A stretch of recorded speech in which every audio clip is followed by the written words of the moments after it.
Hello， 歡迎大家又返到嚟我嘅 channel 啊！未撳鐘仔嘅話，記得撳鐘仔訂閱我哋，支持下我哋啊！咁今日咧帶大家嚟到呢個宮城藏王狐狸村啊，係一個網紅嘅打卡景點嚟嘅。呢度有過百隻狐狸啊，咁有6至7款嘅，例如話有紅狐啦、銀狐，仲有雪白嘅北極狐啦。除咗見到呢度通山嘅狐狸周圍走之外呢，你仲可以同啲狐狸互動嘅。咁你可以去買包飼料啦，去餵佢哋食。嚟到呢度玩，記得都要守翻呢度嘅安全規則啊！咁就係千祈唔好主動去伸手摸佢哋啦，唔好踎低，咁同埋唔好帶啲長頸嘅繩啦，同埋唔好帶啲包包嘅掛飾。女士嘅話唔好着太長嘅裙啊，如果唔係嘅話，佢哋會走嚟咧咬你條裙噶。呢度除咗可以餵狐狸之外咧，仲可以抱狐狸嘅喎，但係抱狐狸咧就需要額外收費嘅。如果你好中意小動物，咁就一定要嚟呢度啦。不過記得一定要尊重狐狸嘅習性啦，乖乖地跟足佢嘅守則。咁樣就可以安心欣賞呢一片獨一無二嘅狐狸森林啦。第二站嘅話呢，就帶大家嚟到呢個仙台市中心超靚嘅商店街啊！去完呢個藏王嘅狐狸村之後呢，咁落市區買嘢啦、食嘢啦，就一定要嚟呢度啦。側邊嘅鋪頭啦，有好多潮牌啦、藥妝啦、手信鋪啦、鞋鋪啦。除咗遊客之外，好多仙台嘅本地人都會喺呢度買嘢噶。行下街就見到有隻真馬喺條街度。咁啊，睇下佢發生咩事先。原來呢係一啲體驗嚟嘅，咁可以參加佢哋嘅一啲體驗活動啦，就係可以騎馬。喺馬場睇馬見得多啦，喺條街度呢有隻真嘅馬就真係少見嘅。咁佢呢一條街呢，其實係有一間專門以賽馬做主題嘅鋪頭嘅。咁佢就有個大熒幕啦，去直播翻一啲賽馬啦，入邊亦都有一啲賽馬嘅精品啦。如果中意馬仔嘅朋友呢，就千祈唔好錯過啦，記得入去搜羅翻隻靚馬。見到咁多人圍觀，睇下係咩嚟嘅先。原來有人喺度表演啊！呢度除咗可以買嘢之外，仲有啲表演可以睇。咁我另外仲喺呢一條街度買咗個大福嚟食啊，但係味道就麻麻地啦，太甜啦。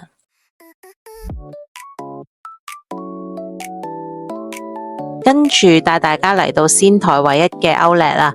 咁呢一度嘅話呢，其實行落去都幾舒服嘅，人流呢就唔算太多，唔會好逼，咁可以喺度慢慢掃貨啊。咁呢度成個場呢就有80幾間鋪頭嘅，就分咗2層。咁如果自駕嘅話，就一定要安排翻半日喺度慢慢掃貨啊。呢度同其他嘅Outlet都係差唔多，都係一啲國際知名嘅大品牌。咁如果要買衫啊，日本嘅潮牌啊，咁呢一度都可以揾到噶。夜晚黑其實睇到呢啲裝飾都幾靚嘅，可以喺度影下相、打下卡。咁都提一提大家，記得攞本 passport 去遊客中心換翻啲優惠券，先至喺度買啊！好多鋪頭其實佢都會有免稅同埋銀聯支付嘅，咁所以都好方便。如果大家下次有機會嚟到，記得唔好錯過啦。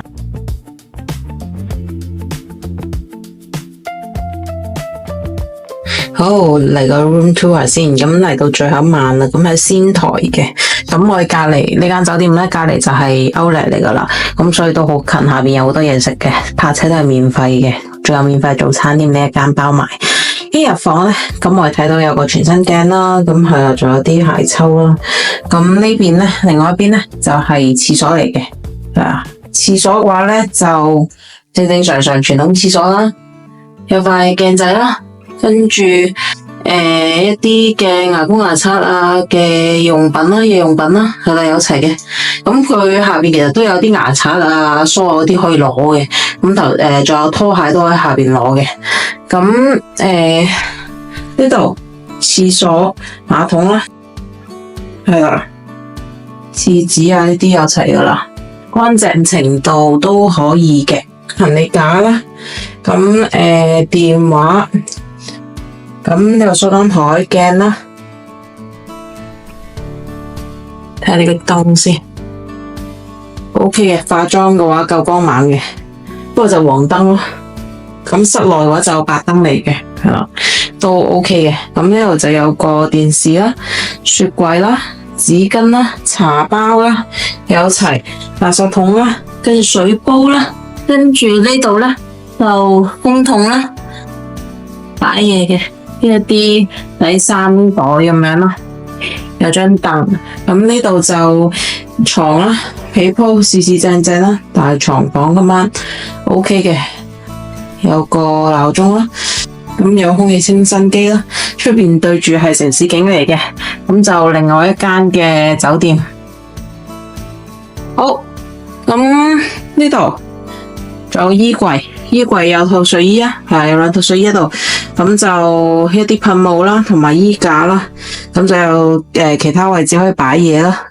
大致上就係咁啦，冇乜特別，一間好傳統嘅日式細間嘅酒店，係啦。咁冷氣喺度，如果你話開篋嘅話咧，有少少困難嘅，逼嘅。依家我3個篋啦，再加個大袋，係啦，再加其他行李啦，基本上呢個逼爆噶啦已經。要展開嘅話就有點兒困難嘅，2個篋啦，一大一細啦，係啦，要全部劏開晒、擺開晒嘅話，你應該冇路行噶啦，基本上都就係咁啦。咁今次嘅 room tour 到呢度先。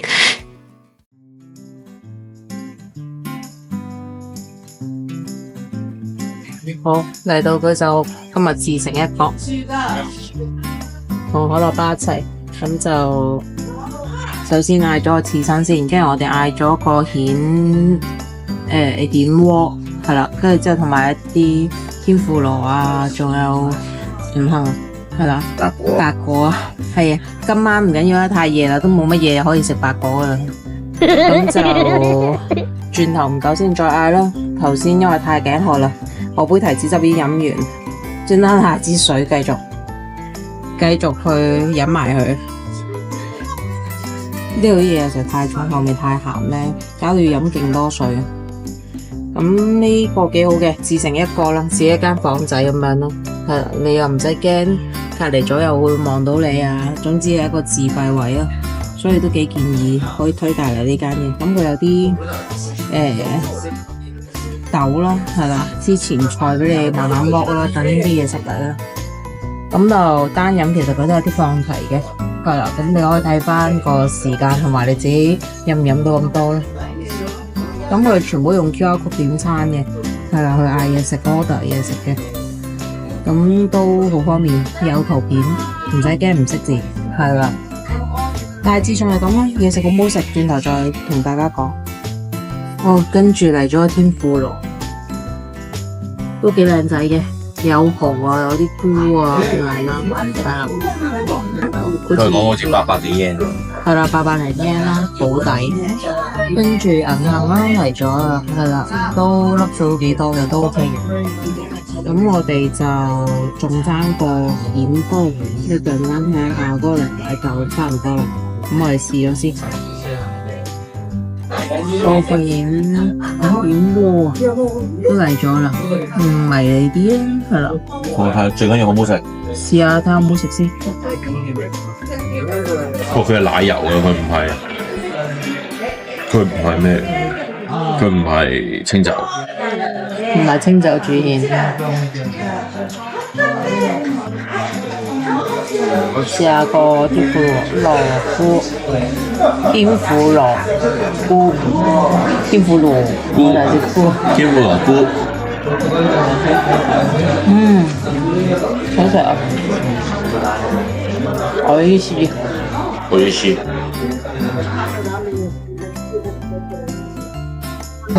阿爪魚夠切嘅 ，OK 啊。天婦羅菇，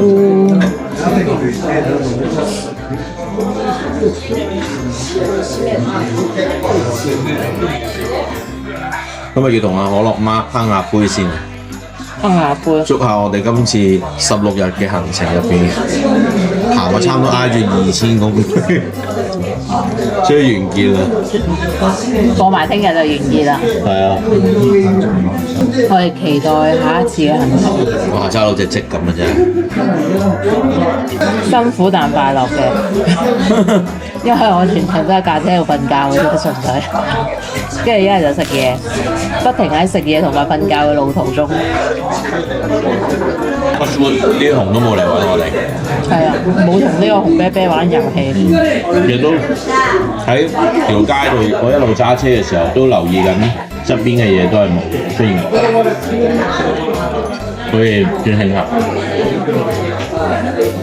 當地人嘅防範意識係好高嘅，佢哋周圍都黐住啲警示嘅，邊度見到熊啦，幾時見到熊啦，跟住網上面都好多資訊啦。係啦，當我哋去酒店 check in 嘅時候喺深山入邊啦，咁佢哋門口都有黐住嘅，咁同埋佢哋啲門咧有時候係本來自動嘅，咁佢哋都停咗嘅，變咗你要手動打開道門入去，咁你入咗去之後咧就見到佢哋會話哦，因為有熊出門，咁我哋將行李運入去個酒店嘅時候咧，佢哋都好緊張嘅，即係見到你就運完嗰個 kit 之後咧，就拉翻係啦，就閂翻道門啦。所以其實呢度都大為緊張。係啦。當然唔係仙台啦。最主要係秋田啦。最主要係秋田。係啦。或者都有嘅其實係青森係啦，青森都有嘅，但係就冇秋田咁嚴重咯，因為從嗰度係甚至有時候我哋喺郊野公園咯，去個廁所諗住中途去個廁所都見到佢哋黐咗啲紙啦喺度，話幾月幾號，跟住有人見到有熊出沒，即係佢哋係會警惕所有人咯，係啦，即係呢一樣嘢其實幾好嘅，幾好，起碼等你有個資治咯，即係去完廁所就好雜雜走啦。好，跟住我哋追加咗個店長推介嘅牛排肉，係啊，幾靚仔嘅，好似好正咁樣嘅，熱辣辣。聞到好香，超香。佢呢個係蘿蔔用嘅，蘿蔔肉。佢都中意用呢啲。加葱，好。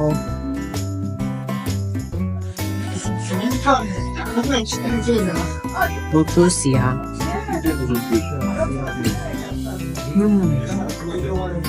真㗎，仲有都係幾腍嘅黑椒牛肉，牛肉粒，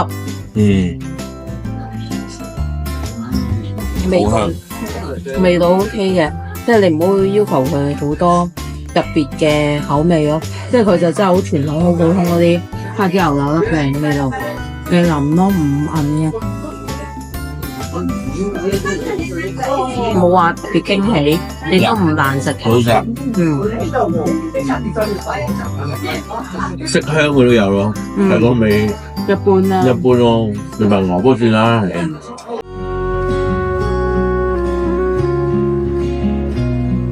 早晨啊，各位，一早我就帶大家嚟行 Outlet 啊，呢個係三井 Outlet 啊，咁佢係東北最大嘅 Outlet 嚟嘅，咁依家就未開門，咁我哋入去睇下。全部未開門啊，10點先開，停車場勁大，唔使驚冇位泊，之後仲冇乜人，